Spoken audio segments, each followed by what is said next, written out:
How we doing? It's so good to see you. Glad you're here today, and I want to welcome those of you joining us from our campuses and Ada Bible Church online as well. If we haven't met, I'm Aaron. I'm one of the teaching pastors here, and it's just my privilege to open the scriptures with you today. And I want to begin with a question. How are you at waiting? Like, patience, waiting for stuff. How are you at that? I'm going to show you some pictures. And I just kind of want to see how you emotionally react to these scenes, okay? So here's the first one. Yeah. Love it, right? Everything's fine until that guy comes flying around on the outside, ahead of everybody. You're not that guy, right, when you drive? Okay. Another scene for you. Now, for some of us, this looks a little bit like heaven, doesn't it? And others of us are going, I bet there's not cell coverage there. That could be a problem. How are you at waiting? Here's one. Puzzle people, anybody? Okay. Not puzzle people? Right, okay, so I have a theory. My wife loves puzzles. And, every once in a while she's like, how about we do a puzzle? And I'm like, we could. And my theory is, puzzle people are always married to not puzzle people. It's just part of the complexity of marriage. Maybe you are familiar with this. But how are you at waiting? Here's another one. Secretary of State. Now, if you work at the Secretary of State, I imagine you're a wonderful person. And no disrespect, but I have to get my license renewed in a couple weeks, and I'm already just kind of mentally preparing, okay? One last picture here. This one's the worst, isn't it? So you're just trying to get home, or you're trying to get to vacation, and it gets delayed. A friend Mike and I, we were on a work trip in New Jersey, trying to fly home, and it's just delay after delay after delay. And finally, we're like, you know what? We need to get home. Let's just drive. So we rent a car and we just start driving, and that was the wrong decision. Because we were kind of tracking our flight, and it was like halfway through Pennsylvania. It's like, the plane just went over our heads. And we still had like 8 hours of driving. But I wonder how you do with waiting. I find waiting to be pretty challenging. And I'll be honest with you, waiting doesn't always bring out my best. And my wife would tell you this. She would say, because she's literally said, it's actually easier to drive across the country with the 5 kids in the van when you're not in it. So that's how I do with waiting. I wonder how you do. But I bring all this up because Abraham and Sarah, this couple that we've been following in this series, they're waiting. And they've been waiting. In fact, they've been waiting for a really long time. So here we are. I think it's week 5 of this series, Learning to Trust, the story of Abraham.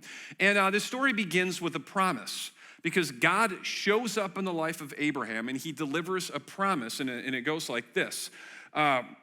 I will make you into a great nation, and I will bless you.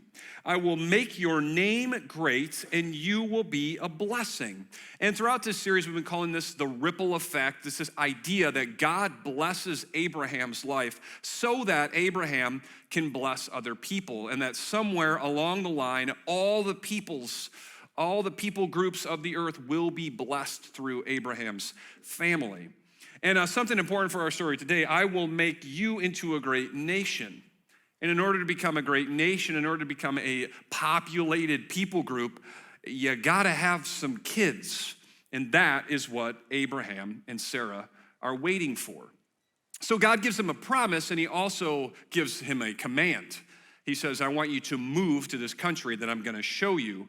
And Abraham actually trusts God. And so here's a map kind of showing the journey. This is where he received the promise, in Mesopotamia. He moves with his family group up to Haran, and then he does something that would have been pretty significant in the ancient world. He leaves his father's household, goes out on his own, travels down here to the land of Canaan, which later in the scriptures, this will be called Israel, modern day, Israel, Palestine. But we've been following Abraham, or sometimes he's called Abram, and his wife is called Sarai. We've been following their adventures in and around Canaan.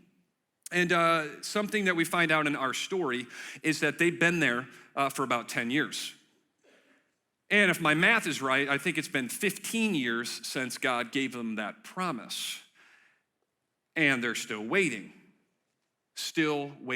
for this kid. Now, as I talk about still waiting, I just recognize some of you are like, oh yeah, I know what that's about. Because you're in or have been in a season of waiting. Maybe you're waiting for your career to change.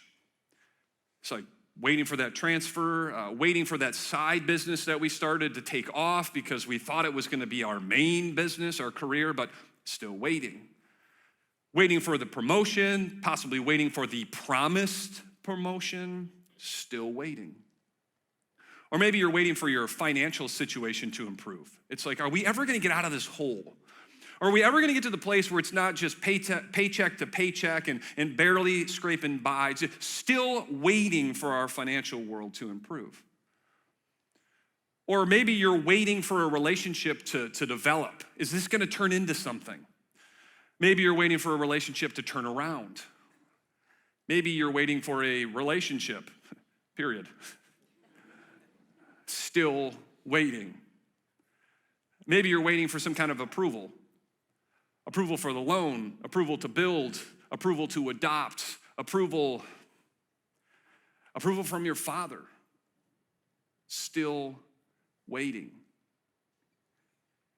This space of waiting can be incredibly challenging. Doesn't always bring out our best. And I just recognize that in the waiting, there's often an opportunity to trust God or not, go a different direction. And so as we talk about the challenge of waiting, I'm very interested to see how Abram and Sarai are gonna respond in their season of waiting. But before we dive into this story, just kind of a disclaimer, something you need to know. There's some real ugliness in this story. I mean, some messed up stuff. Slavery, abuse, women are treated without respect, very demeaning attitude toward women. I mean, there's some really ugly stuff in this story. And I just think it's important to recognize that when we encounter elements like this in the Bible, it doesn't mean that God approves of these practices or these attitudes. It doesn't even mean that they reflect his character or his heart. Actually, I appreciate that the Bible is very raw and real and gives us an unfiltered and an unedited picture of people, of humanity, with all of our darkness and all of the good that we have. And I think the Bible just gives us a very stark picture of life on this broken planet, but also what it looks like when God enters into the story. And so I just want us to be aware, there are gonna be some moments that we're just gonna, it's gonna be ugly. But just to let you know where we're headed, this is a 4-part story about Abram and Sarai in the waiting, and part 1, just calling the shortcut.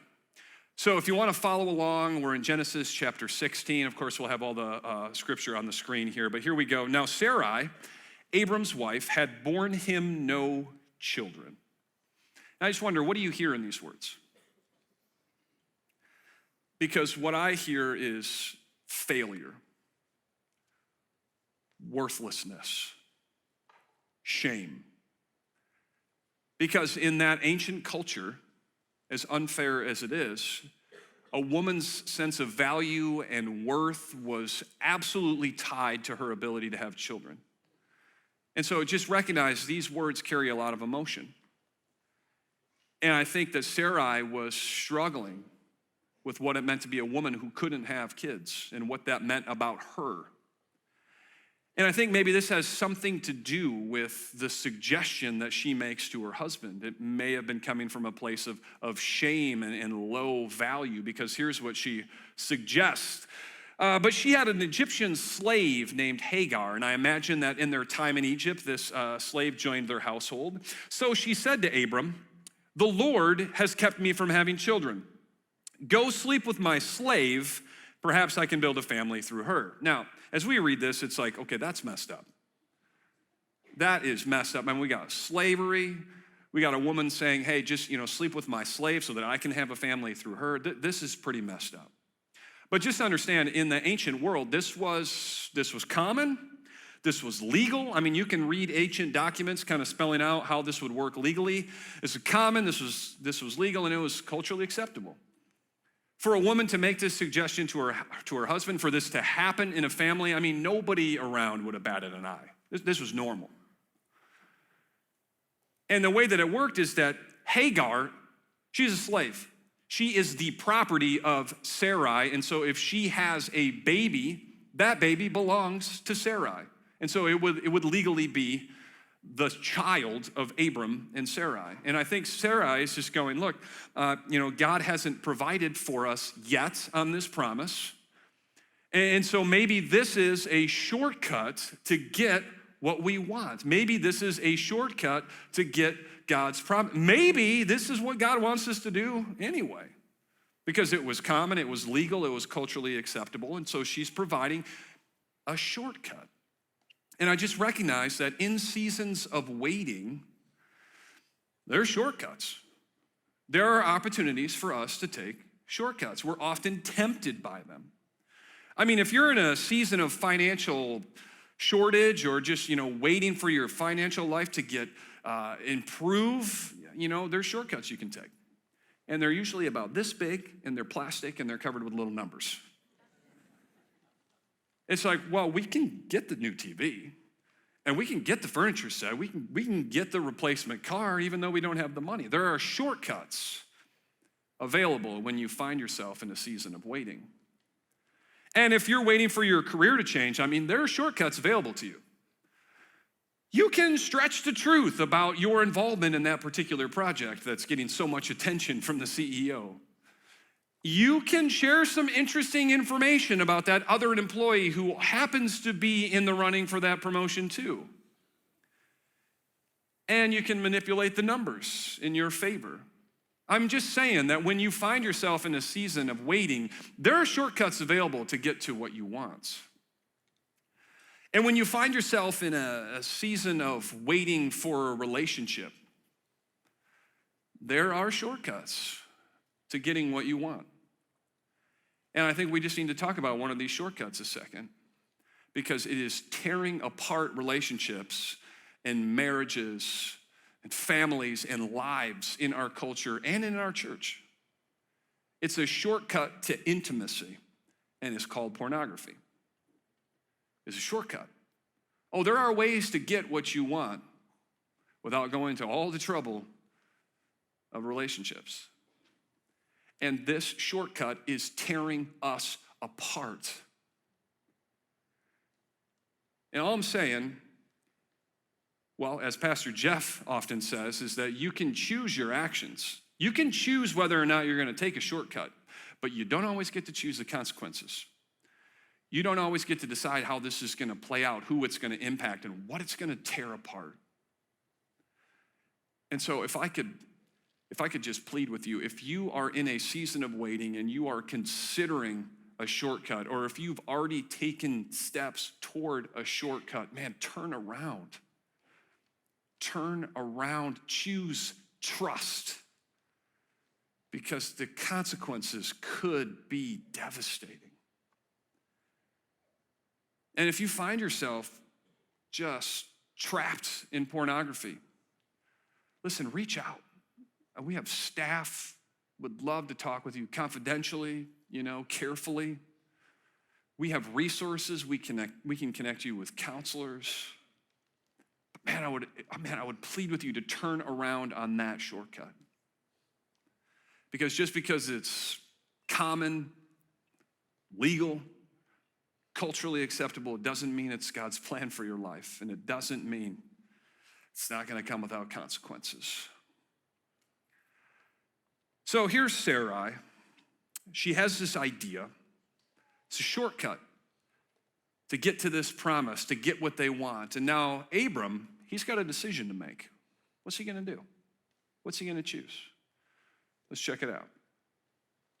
Abram agreed to what Sarai said. Now this is important because it echoes the language from Genesis 3, where Eve offers Adam an apple or a fruit, and he takes it. Now, this doesn't have anything to do with gender. It doesn't have to do with who's smarter or anything like that. It just has to do with the fact that God made it clear that he wanted his people to trust him, and they chose a shortcut. And so Abram agreed to what Sarai said. So after Abram had been living in Canaan 10 years, Sarai, his wife, took her Egyptian slave Hagar and gave her to her husband to be his wife. He slept with Hagar and she conceived. We got a new baby and we got a second wife. How do you think this is going to go? I have a suspicion that it's not going to be pretty. It's going to get ugly. Because again, you can choose whether or not to take a shortcut. You don't always get to choose the consequences. And so part 2 of our conversation is just about the consequences. Let's just have a look and see how this plays out. Okay, here we go. When she knew she was pregnant, we're talking about Hagar now, she began to despise her mistress. She begins to look down on her with contempt.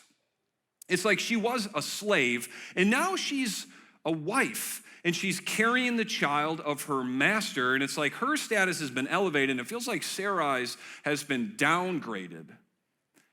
She begins to look on her with contempt, and I wonder how this played out. With a look? Before, she was a slave, and she wouldn't have dared to look her master in the face, but now they're more equals. I wonder if it came out in some cutting remarks.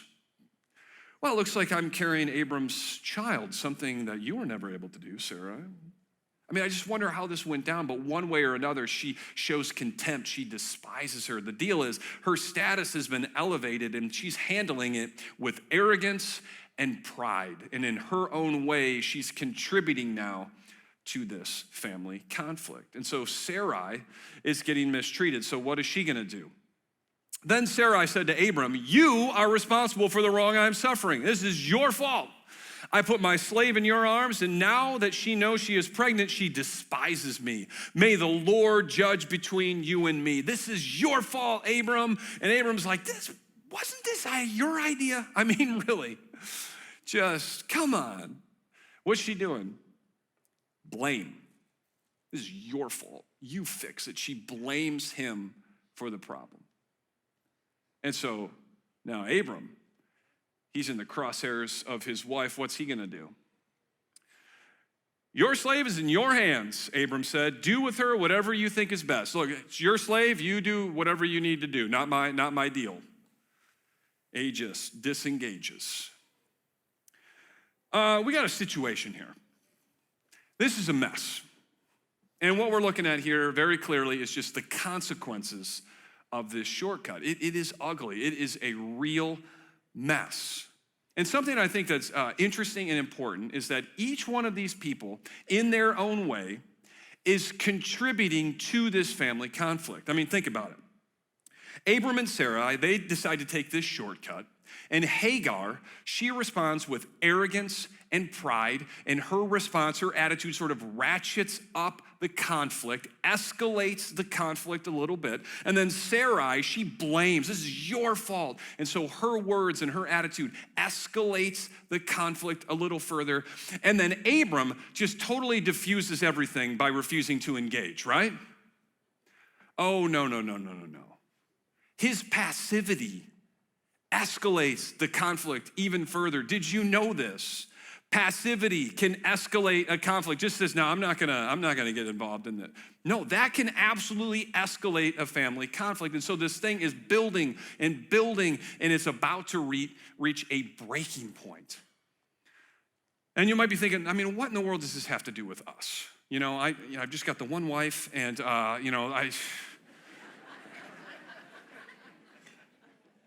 what does this have to do with us? Who's the hero in this story that we're supposed to be, copying and emulating their behavior?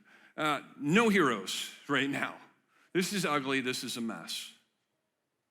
So what does it have to do with us? Well, here we go. I would imagine that somewhere in your life, there is a relationship in conflict. I mean, maybe at work, maybe at school, maybe at home. And your interactions just keep ratcheting up the conflict, the tension, your attitudes, your words, your behavior. It's beginning to spiral out of control. it's gonna reach a breaking point. And the question is, what do you do when the conflict sort of takes on a life of its own, and it's like, how do we stop this? What do you do in a situation like that? Well, that brings us to a dinner conversation at Chipotle with one of my good friends. And by the way, Chipotle is serving carne asada right now, so just write that down. But a good friend of mine, we're sitting down over at Chipotle, and he's talking about his marriage. And honestly, it's a difficult season for them. And the main culprit is these little humans that they now have in their household. And those of you who are married with kids know exactly what I'm talking about. Constant attention.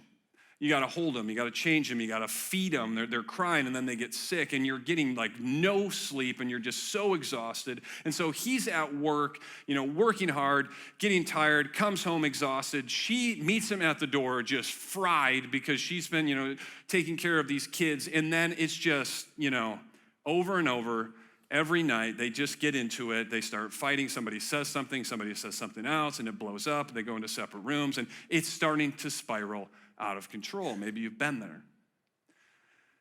And so I say to my buddy, dude, what are you gonna do? And that's when he starts to cry.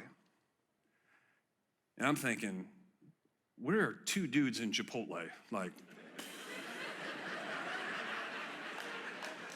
We got 4 campuses all over the city. We could go to any of those, private, And he starts to cry as he begins to describe what he did to break this cycle of conflict, this escalation. And it started with a typical night. They're both exhausted. They're both fried, and they get into it, and somebody says something else, and then next thing they're shouting, and then they're in separate rooms fuming. And he's just going, what am I gonna do? And it hits him. He knows exactly what he needs to do. And so he marches back into the bedroom, and he drops to his knees in front of his wife, and he just says, I was wrong, and I've been wrong, and I'm sorry, and I need you to forgive me. And I need you to know I forgive you, and I'm all in, and I'm not going anywhere. And he just humbles himself before his wife. And they experience a breakthrough in their relationship. And now everybody in Chipotle is crying.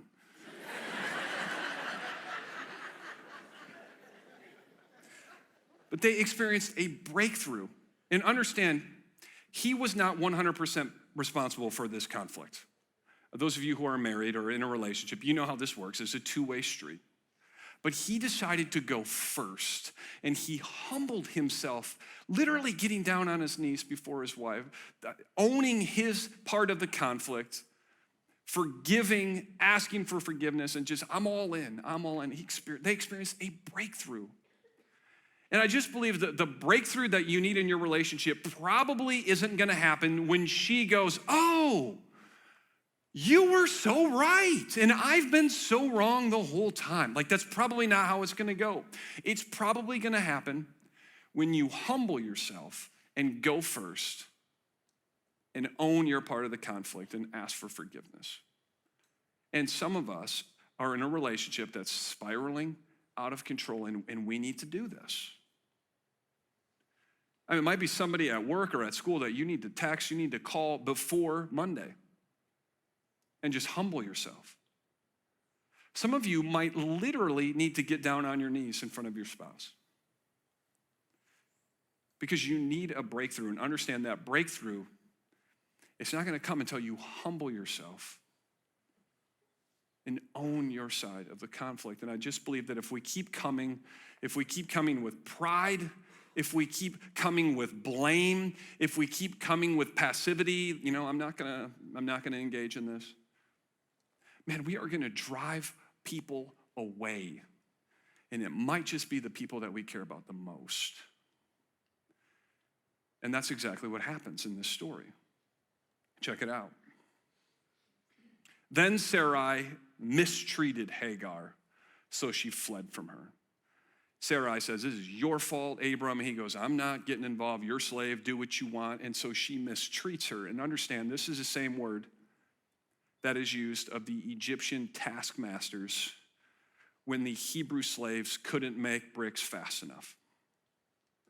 We're talking about hurtful, wounding words and probably worse. And Hagar is just, I'm out of here. And she flees from the family. And what I'm expecting to happen here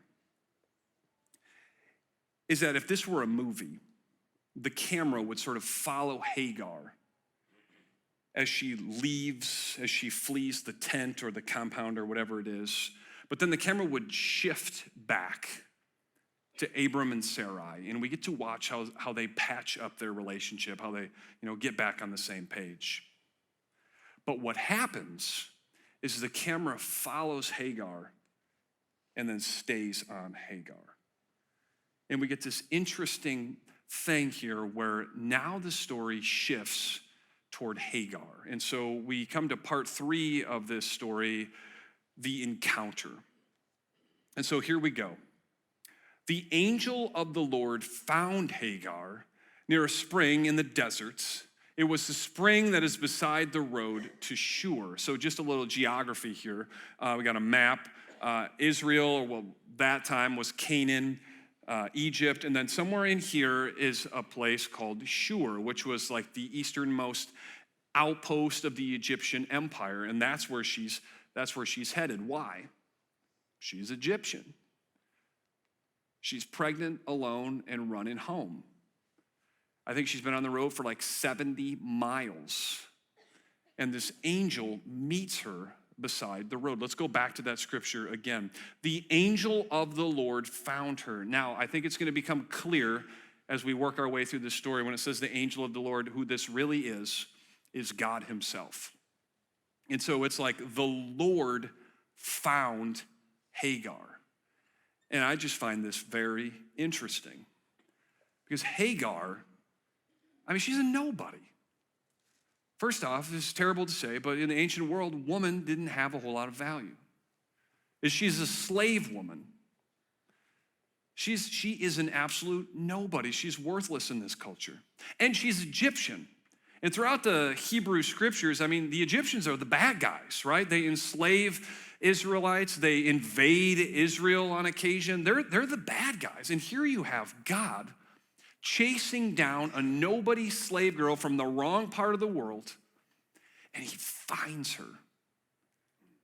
And I just think this gives us a beautiful picture of the heart of our God, that he would chase down an absolute nobody. And he begins to talk to her.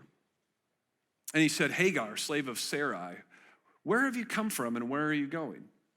I'm running away from my mistress Sarai, she answered. And he continues.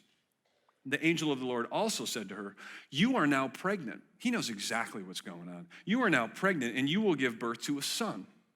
And you shall name him Ishmael, for the Lord has heard of your misery. Ishmael literally means the Lord hears. The Lord has heard of your misery. What did he hear? Angry, hateful, abusive speech. Shouting. The cries, the sobs of Hagar. The Lord has heard your misery. You're gonna have a son. You're gonna name him the Lord hears you. And then he continues, and this gets kind of strange. He will be a wild donkey of a man. His hand will be against everyone, and everyone's hand against him, and he will live in hostility toward all of his brothers. And it's kind of like, the Lord has heard you, wild donkey. And it's like, thank you? Now, just to note, some of you are listening to this description, and you're like, I have a 3-year-old that is remarkably wild donkey. I gotta write that down. What is this about? Look at this picture. He's like, hey, this is gonna be your son, okay? So I've heard you, just know, there you go. What's going on here? Let's think about this for a second. Who's Hagar? She's a slave. She is powerless. She is bound. She is property. She's owned. And here you have God showing up and saying, listen, your son is going to be wild. He's going to be strong. He's going to be untamable. Nobody's going to tell your son what to do. Nobody is going to be able to control or contain your son. And so imagine being a slave girl, being told by God, your son is going to be free. Imagine what that was like. It's like God sees right into her heart and what she wants the most. And God says, your son is going to be free. It's going to be wildly free. And in this moment, I just see God seeing her so clearly right into the depths of her heart, what she longs for and what she desires. And she hears these words and she begins to respond. And I would call this respond in worship. She gave this name to the Lord. She gives God a new name. A nobody slave girl from the wrong part of the world. I love this. I love that this story finds itself in the pages of our Bible. She gave this name to the Lord who spoke to her. You are the God who sees me. She gives him a name. For she said, I have now seen the one who sees me. You are the God who sees me. I mean, really sees me, what's going on in my life. You've heard me and you see right into my heart. And here's what I would like to suggest to you today. That the God who sees you is not just the God of Hagar, but it's your God as well. And my God too. The God who sees you, I mean, what's really going on in your life. The real you. The hurts that you carry. The betrayals that you've experienced, the rejections that you've endured. This God sees right into your heart and he knows what you want the most. He knows what keeps you up at night. He knows what you dream about. And he cares. And he's for you.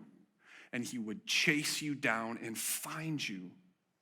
This is your God, the God who sees you. Now, this series that we're in, Learning to Trust, is a story about Abraham learning to trust God. But here we have this nobody slave girl, Hagar, learning to trust her God. And I just believe that the very first step of trust is opening your heart to God. And this is what I see Hagar doing in this moment. You see me. She begins to worship. She gives him a name. And I just recognize that some of us, it's been a really long time since we trusted. Maybe anybody, but especially God. And what I would like to suggest to you is that the very first step of trust is just to open your heart, to respond to him, to invite him to make himself real to you, to invite him to care for you. To respond to him in some way. And for some of us, this might be the very first step that we need to take. To trust, to open our hearts, or perhaps to open our hearts to him again, because it's been a long time. So here we have this story of Hagar. And God finds her by the side of the road, the God who sees her. And what I want to happen here in this story is that she goes on, she returns to Egypt, and she lives the rest of her life free with her wild donkey of a son. The end, happily ever after. That's what I want to happen. And so part 4, the return. Here we go. Then the angel of the Lord told her, go back, not to Egypt. Go back to your mistress and submit to her. Anybody else find this a little hard to swallow? Oh yeah, you know that dysfunctional family that you came from, and you know that woman that mistreated you? I just need you to go back there, and I need you to submit to her. You know, you were bringing an attitude of arrogance and pride and contempt. I need you to drop that, and I need you to go back, and I need you to submit to that woman. This is hard to swallow. But God continues and he says, and the angel added, and here's why I think this is God himself talking. The angel added, I will increase your descendants so much that they will be too numerous to count. God says, look, I want to bless you. And in the ancient world, this blessing, I will increase your descendants so much. I mean, this was the ultimate blessing, that your name would continue, that your family would be huge. This is like the ultimate blessing. And God says, I want to give you this. I want to bless you in this way, but understand, first I need you to go back. And I need you to do this relationship right. And sometimes God desires to bless, but the truth is that the road to that blessing involves going back into a difficult or challenging situation. Now, let's talk for a second, because I want to be clear about something. Just because God asked a woman named Hagar at a specific point in history to go back into what appears to be an abusive relationship does not mean that he's asking you to go back into an abusive relationship if that's what you find yourself in. I just want to be clear about that. This is a particular moment in history with a specific woman where God is doing something special in history. And so just want to be clear, that's not the application for you. Well, then what is the application? I would say two things. Number one, it's very possible that there's a relational conflict in your life where you are bringing an attitude, you're bringing words, you're bringing behavior that God would say, I need you to stop that. Hagar, the contempt, the arrogance, I need you to cut that out, and I need you to go back. And that's the second thing, is that God very well might be asking you to go back to something. Because I just believe that God often calls us to challenging situations, and God rarely pulls us out of challenging situations, asks us to escape. He often calls us to challenging situations, and the truth is, he often has us some great blessing that he wants to give us in our lives, but the road to that blessing involves going back. And so probably the biggest question for you to wrestle with is just this. Is there something you need to go back to? And maybe it's something you've been running from, like Hagar was. Is there something that you've been running from that you need to go back to? And maybe it's community. Because there was a time in your life where you were deeply connected with other Jesus followers, and you were sharing life, and you were open, and you were honest, and you were accountable, and you were praying for each other, but that season is not this season. And for whatever reason, maybe things fell apart, maybe you got hurt, but you've just pulled back, but you sense God is saying, I need you to go back, and I need you to open your heart, and I need you to journey with other Jesus followers because it's good and it's important. I need you to go back. So I served as a youth pastor in this church for 11 years.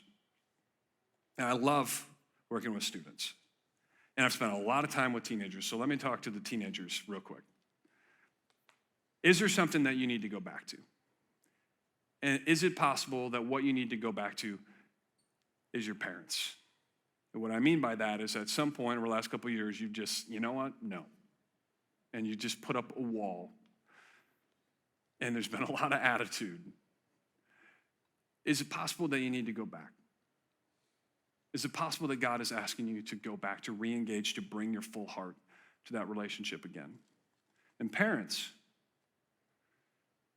is it possible that you've been crushing it at work and neglecting your kids? You've made them second place and you know it. Is it possible that God is saying, I need you to go back, and I need you to bring your whole heart to your kids because I gave them to you?